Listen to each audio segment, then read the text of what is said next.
Action. My friend, Louie, welcome to the Journey Stories. Welcome to the Journey Endurance Club. It's really an honor to have you as a guest of one more episode, I believe episode 4 or 5 of the Journey Stories.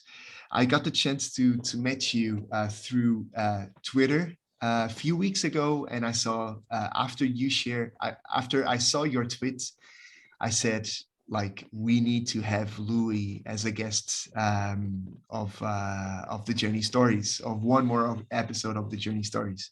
Again, welcome. It's an honor. We always start with, well, from the beginning. The first question is, tell us a little bit more about you. But if it's possible, tell us what's unique about you. Where are you based? That's one thing. But more than that, tell us what's unique about. What is unique about you. Well, thank you for having me on, Francisco. I appreciate you're taking the time to reach out to me and to include me in your program. It's an honor to be asked to talk about my story. Yeah, my name is Louie. My age is 57 years old, and I live in Western Massachusetts, the United States, which is on the East Coast. I grew up in New Jersey, down by the Philadelphia area, and I moved to Western Massachusetts about 25 years ago to go to school. And then I just started growing roots here and really liked the area. So I've been here ever since, about 25 years, like I said. So what's unique about me? I am sober for 19 years. So I had a long stretch of time in my life that I spent with destructive behavior based around alcohol and drugs. And that was my adult life between the ages of 17 and 37. And during that time, I destroyed some relationships. I lost jobs. My health was declining. I was just on a bad path, really, to nowhere. And fortunately, at the age of 37, I found sobriety, which is almost 20 years ago. And the next 20 years of my life after my drinking time, it took a completely different turn to athletics. And yeah, so that's how we got connected, actually. First of all, congratulations on that. I know that's, well, according to what I've read from your Twitter, I know that's a big win for you. So you deserve a huge congratulations on taking the decision, and, well, at least I believe on deciding that, like, this second part of your life after recovery, you decided to choose athletics in order just to, I wouldn't say to become a new person. I don't know if you agree with me, but to build a new you after the recovering process. Yeah, I would just add to that so that's correct. The recovery part of my journey is based on a commitment that I made, but it is successful because other people contributed to my journey. That's how recovery works. We recover in a group. We isolate while we're drinking, and then we recover in a group. And I was very fortunate to be able to find people that have helped me through recovery. Now, what I did with that recovery was harden the change in my lifestyle by creating something new. So that part was me. After 20 years of sobriety, I want to give back. I want others to hear my story because maybe it will help somebody someday to get on the same path. That's what so I believe that you are in the right place, and let's take advantage of your willing and energy to give back in order to inspire others. So One of the questions that I'd like to ask you is how important was um, running and ultra running in this process? Maybe not during the recovery process, but like in a more after process. How running and ultra running was important or is important for you? Yeah, so it's very important to me because my lifestyle is based around my training and the events that I choose to do. My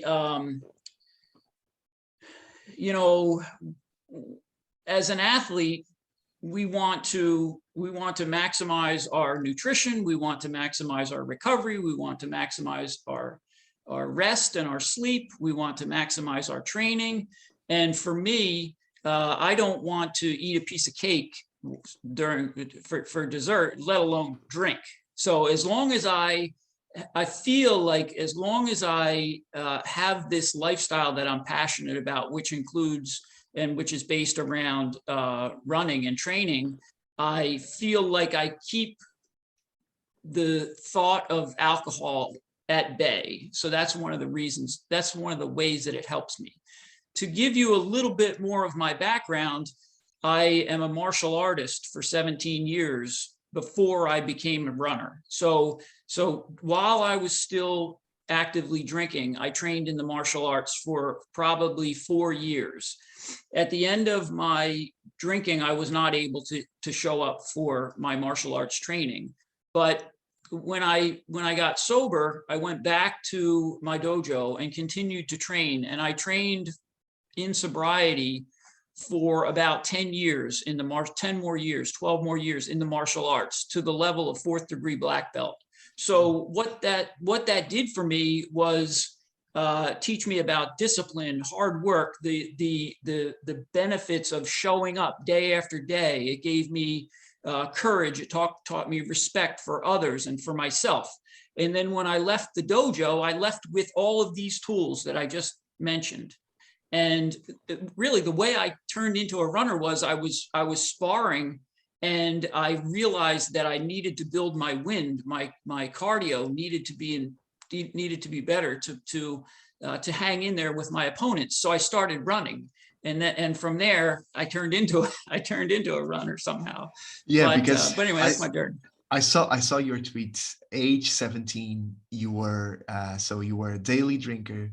Age 37, you were drinking alcohol for breakfasts, and now age 57, after almost 20 years being sober, you decided that you will run your 100-mile ultra race, right? That's correct. Yes.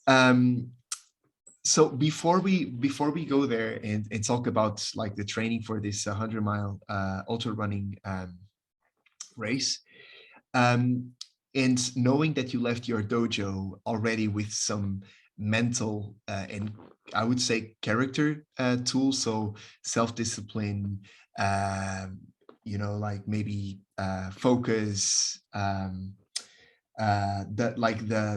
willing to do some hard work. So that's something that you learn during your time at the dojo. What have you learned already from running and from training for an ultra running race?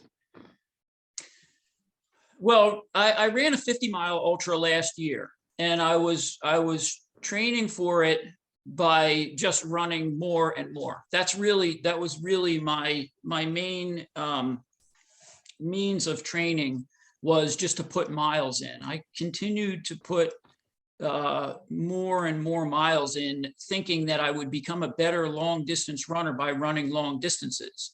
It was not uncommon for me to leave my front door, run to a mountain, which is 10 miles from my house, run up the mountain, and then back home. That was not an uncommon training for me.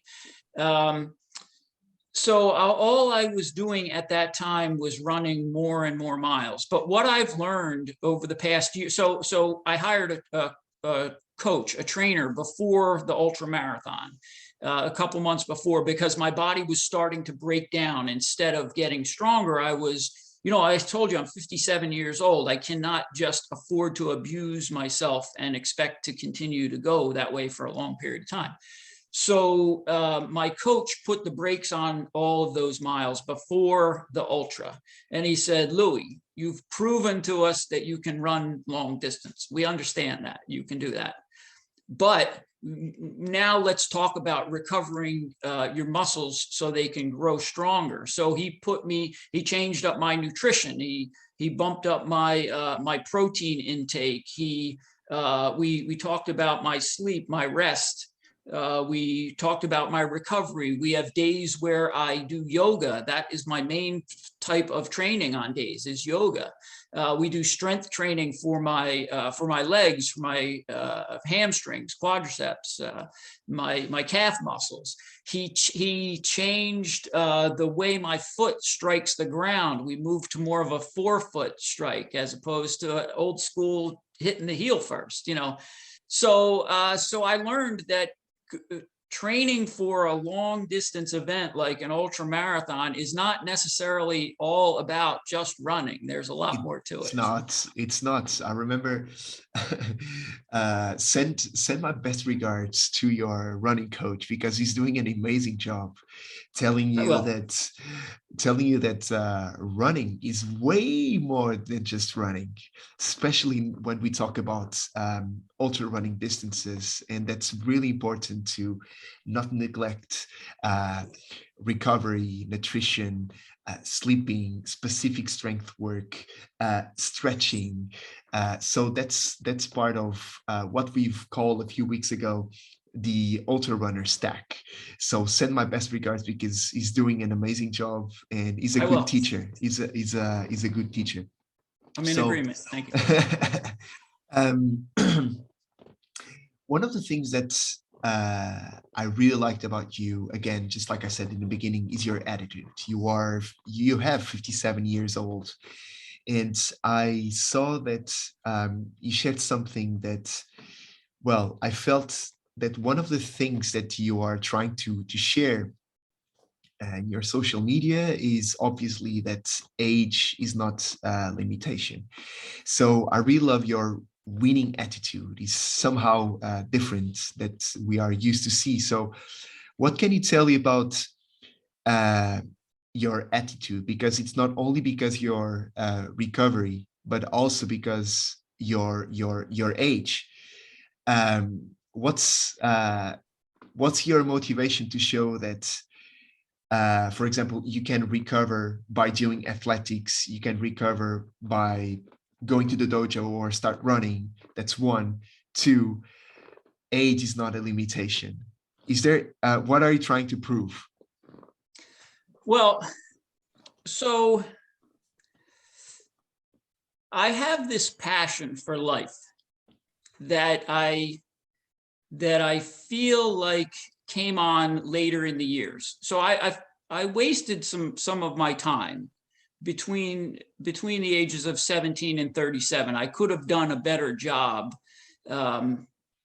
living life, but instead I was stuck in that addiction that really took a chunk of my I don't know if I would call them my prime years, but some good years from me, a chunk of 20 good years that I could have really I could have invested that time well, and I didn't. So I'm not going to regret that time in the past. What I will do is make the best of the time that I have left and that I have moving forward.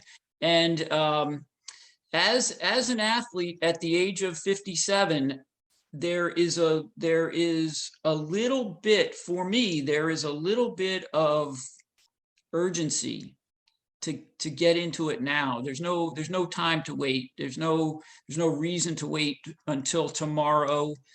Today is the perfect day to really get after it and get on my goals. I just so you know, I go to bed at 7:15 p.m. and I wake up at 3:15 a.m. every day.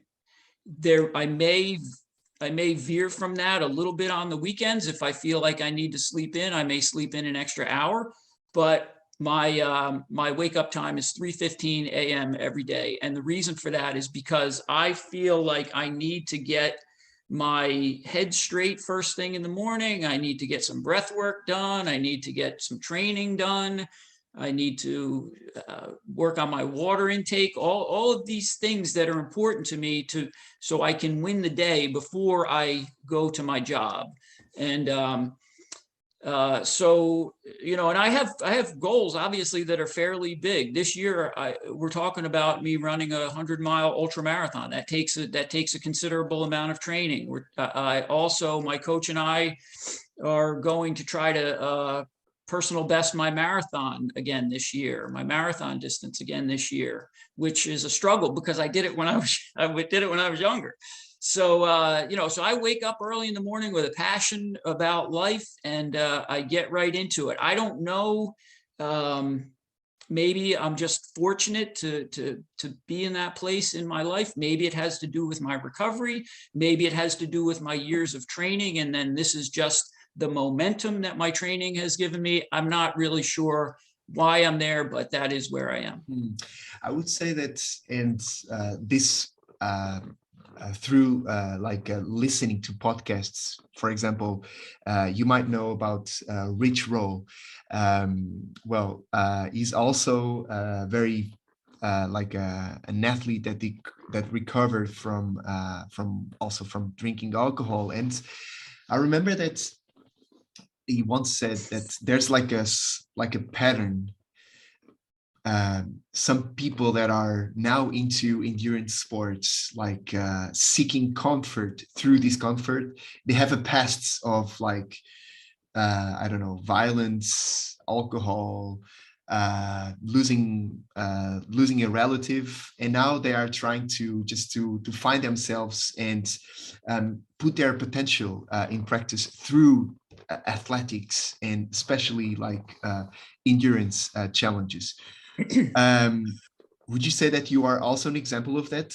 And I'm asking this because, so you passed already through a hard process, but somehow, I know that it's completely different. You are now also through a hard process, which is training for a really hard challenge, having 57 years old,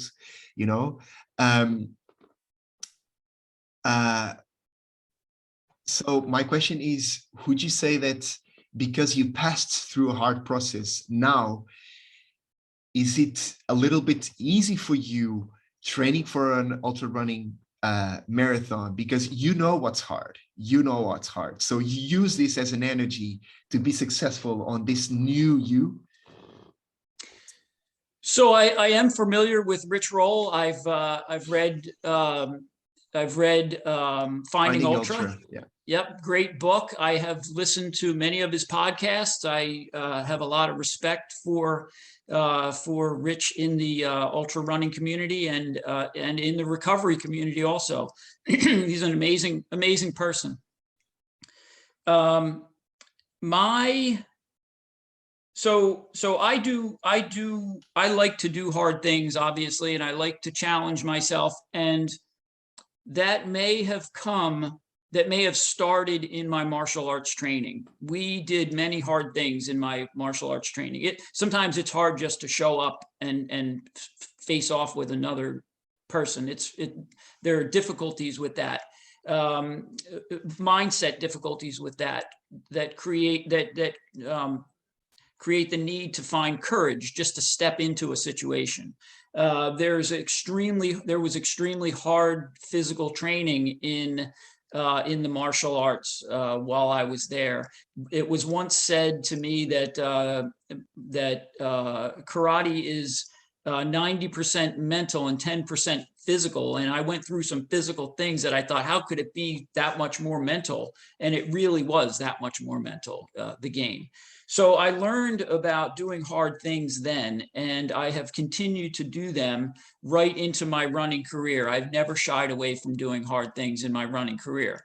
Now, my journey through the period of time in my life when I was an active alcoholic, that obsessive lifestyle that myself anyway, as an alcoholic, lived is almost still alive in my in my trainings, that obsessiveness. Now I'm very careful not to let that the obsession of my training create chaos in my life, because that's the difference as far as I'm concerned.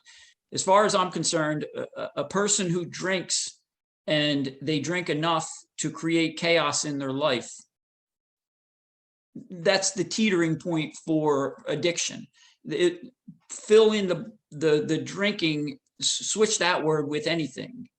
And if you do it enough to create chaos in your life, or if I do it enough to create chaos in my life, then it has become an addiction as far as I'm concerned. So if my training is so, if I'm so obsessed with my training that I can no longer, or that I don't give attention to my other relationships, to other parts of my life that are important, like it was when I was drinking, then it would be a problem. But I think then I would consider it a problem. But I think there is some of the same obsession that comes from being an alcoholic that goes directly into my training. I believe that. Maybe in the past you had that obsession to well, maybe to create some chaos in your life, but now you run to find yourself, to feel balanced. So maybe that's the difference is there. I saw that you wrote self-discipline is a superpower. Is that your secret? Yes. And yes, it is a secret. It is my secret, and I believe it is a superpower. And how do you build your self-discipline?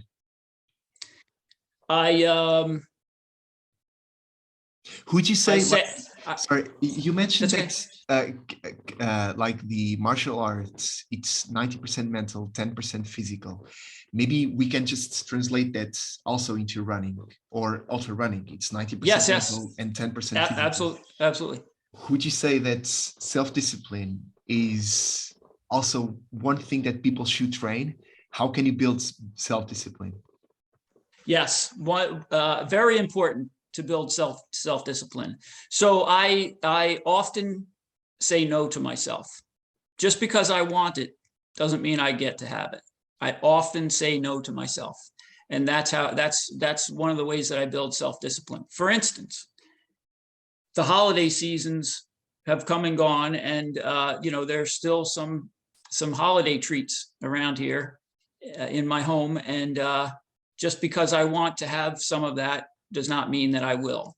I'm very strict in other areas of my diet, and constantly or often saying no to myself builds more discipline, creates more discipline. There are times in the morning when my alarm goes off and I would like to stay in bed. It seems nice to lay next to my girlfriend for another half hour, and I have to say no to myself because I have goals and I have an agenda for the morning. Here's another thing that I do every morning this month. I've been taking a cold shower. So I turn the shower right to cold, a 5-minute cold shower. So I turn the shower right to cold, all the way to cold as far as it'll go, and then step in it and wash for 5 minutes. And then when the 5-minute timer is up and I'm finished washing, I've completed that. It is very difficult when everything about me is saying, just turn it to warm. You can just for today, just turn it to warm.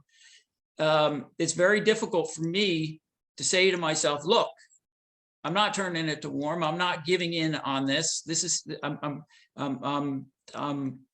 going to push through the difficulty of this. And, and I think that's really important for me because, as a trail runner, as an ultra marathon runner, that there will be many, many difficult times coming up during that challenge, during my 100-mile challenge, during your challenges. There are many difficult times, and we could just ultimately sit down on a rock when it gets hard, but that's not what we're about. We're about when it gets hard, we get tough. So. And what's in running and ultra running that motivates you? And well, let's stick with this. So what's in ultra running and the process of training that motivates you, that allows you to have that energy during the day? Because again, it's really hard, but what motivates you to choose ultra running to be your thing right now? Well, the main reason that I have chosen running and ultra running is because it's convenient for me. It's a way for me to push myself and force myself beyond certain expected limitations by just throwing on a pair of running shoes. All I really have to do is throw on a pair of running shoes, and I walk out the door, and I'm in the environment that I start to run. That I start to train. When I trained in the martial arts, I would have to drive to the dojo, which is a half hour from my home, and the timing was very difficult for me. With a bicycle, if that were my training, I would have a long period of time where I would have to where I'd be forced to train inside. It's very easy to pick up running. All you need is a pair of running shoes and a GPS watch, I guess, if that's what you're going to do. But I live in New England, which Massachusetts, USA, which is the winters are cold around here. Our temperatures are down in the single digits a few times this week, and I never stop running. I just I dress differently and go out there against the challenges of the weather. But it's because of goals. Why do you run? Because like you could, of course, you could decide to stay in the couch. You could decide to well, that's why you wake up. But I was about to say you could decide to stay a little bit more with your girlfriend. Yeah. You could well, you could stay inside your comfort zone. Yeah. Why do you run? I guess the reason that ultimately the reason that I run is because I'm looking to maximize. I'm looking to reach maximum potential physically with my health. That's why so I need an activity, and I believe I need an activity with cardio to be able to reach that that ultimate or the best physical condition I can be in. When I am in good physical condition and I go out into the world, I bring this is who I bring to the world, out into the world, this person. And when I'm in good physical condition, I feel good about myself. I feel good about the presentation that I make when I'm in the world. You know, I want to grow old gracefully. I want to be able to experience life, the benefits of life as I get older, in good health. And I feel like running is what's going to get me there. I'll just tell you that my mother was a marathon runner in the 70s. Before they made women's running shoes, she was a marathon runner. She ran Boston a couple times, New York City Marathon a couple times. And she's also lifted weights her whole life. And she is 81 years old, and last year fell down a flight of steps backwards and did not get hurt.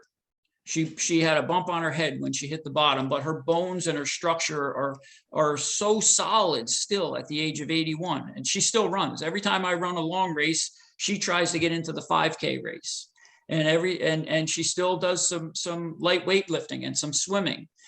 So when I become 81 years old, I want to be able to spend time with my grandchildren and my great-grandchildren, and I want to be able to do that with a good quality of life.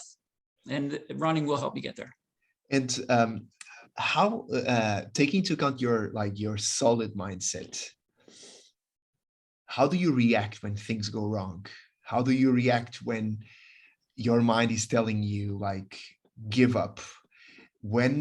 How do you react when you are close to fail? How do you react? Well, or what do you tell yourself? You gave us already. Go ahead. I can tell you this.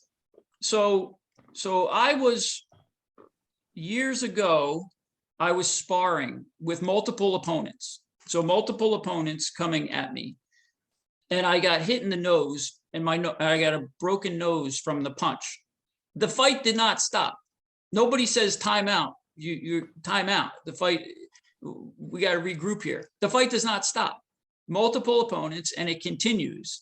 That is a pretty good example of what I do when things get difficult. I can't stop. I have to continue to fight through. Those opponents are going to continue to come at me, so I will continue to fight. So that's where that scenario is where I learned about never giving up. And I had a tough marathon last year and in Philadelphia recently, and just fought through the whole thing. Did not finish as fast as I wanted to, but I fought through the whole thing. I will I will not give up, and probably because of my martial arts training. Okay, but during that process, for example, let's go to your marathon training. What were you telling yourself to just to make you keep running and not giving up? Like, did you thought about like past events? What did you use to motivate you to keep running and to cross the finish line? Yeah, so I not only want to cross the finish line, but I want to cross the finish line with the best finish that I can possibly have. And there are a number of things that I tell myself while I'm in the battle, and one of them is remember tomorrow. So I'll hear myself say this over and over again: remember tomorrow, remember tomorrow. And what that means to me is, tomorrow when I look back on this race, will I feel like I gave 100%? And tomorrow I won't be able to do anything about it. Now is when I'll be able to do something about it. So I constantly say to myself in that situation, remember tomorrow, remember tomorrow. I also give myself words of encouragement at times. And also my rank in the martial arts was high. And as sensei, I have this voice in my head, not only my sensei's voice, but my voice as sensei. I have it in my head, and it's a motivational voice, and it's a voice that tells me that this will not kill you. You can continue. You can work hard. So that also helps me. But remember tomorrow's, that's a big one for me. I love it. I love it. I love the message. Remember tomorrow. I just kind of created a nickname for you. That's something that I normally do, which is the running sensei. So ladies and gentlemen, so Louie, last two questions. So one of the questions is, so based on your story, based on your career, not only as a martial artist, but now as an ultra runner, what can people learn from you? You can take a few seconds to think about the answer, but based on your your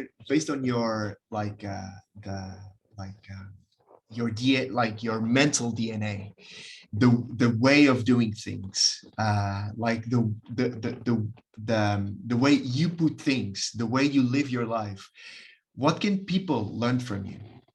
You said in the beginning that now you are in a give back mode. So here's your chance. What can people learn from you? I think the first thing that people can learn from my journey is that no matter where we come from, we can turn things around to be successful. So I was pretty far down before I found sobriety, and I was at the point where I was becoming unemployable. My health was very poor, and from there, I through a lot of hard work and a lot of commitment, I I have been able to reach some pretty high goals, and I'm not special. I'm just focused. I'm just committed. And I believe that you don't have to be world-class athletic type to reach high goals. All you need to do is be committed and continue to move forward, and other people can reach high goals also. And let's moving to our final question, and just picking what you said. What would be the advice or the advices? Because we always like to finish with like some good call to action and actionable tips for people, for those who are listening. So what would be the advice that you would give to someone younger age, same age as you, older, whatever, but what would be the advice that you would give to someone in order to inspire them to take action, to make them keep moving forward? The advice for someone that right now might be on the couch and you can inspire them. What would be that advice or the advices that you would give to someone? I think that if I were to give some advice to somebody who was trying to make some changes in their life, I would advise to start off slowly. I would advise to spend time outside, get a nice, comfortable pair of shoes, go for a walk down to the park, breathe some fresh air, put some steps in. You know, some of the best fitness advice I could give anybody is to put 10,000 steps a day in, drink some water, drink a lot of water, drink more water than you're drinking now. Most people, I believe, do not know how much water they drink, and I think everybody should. Start eating whole foods. The connection between my nutrition and my mental state is unbelievable. It's hard to believe how much better I feel when I eat nutritious food as opposed to when I eat sugary snacks. So you know, I guess it would have to be a little bit more specific. If somebody, I do have a friend at work that has come to me and asked me, and I have others at times that come to me and ask me at times for help. And I would, in that case, happily try to customize some type of program. And it would not start off with getting up at 3:15 a.m. That's not how it starts.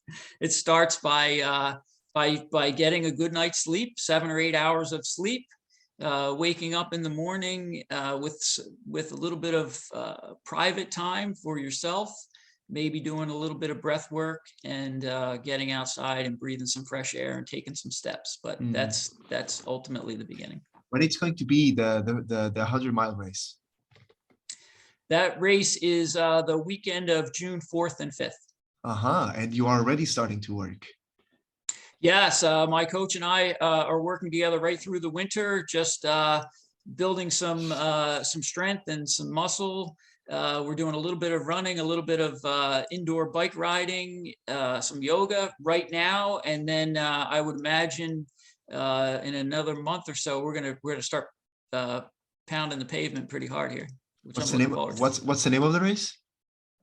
It's the Chesterfield Gorge Ultra Marathon in Chesterfield, Massachusetts. I need to have a look. Yeah, check it out. The Running Sensei. It was a big pleasure to have you as a guest of the journey stories. I'm sure that we have lots of gold nuggets and lots of knowledge, lots of tips, and I'm sure an inspirational story to share with our fellow running friends and ultra running friends. I will keep an eye on everything that you shared. Do you want to share your social media, since you are Sure. in a more like a give back mode? Do you want to share your social media in order for people to start following you? Oh, absolutely. Yes. I'm on Twitter at Louie Ruvolo. So Okay. that's Louie, RUV as in Victor, OLO. So let's all follow the running sensei, Louie. So Louie, again, thank you so much for your time. It was really, really a pleasure. I'm sure that you will succeed on that 100-mile race. If not, because it can happen too. I'm sure that you will have as much fun as possible, and you will learn from it. We always like to finish letting you know that from today, whenever you go, we got your back. Louie, thank you so much. Thank you. Francisco, thank you, my friend. I really appreciate your time. Thank you very Thank you. much. Thank you. Thank you so much.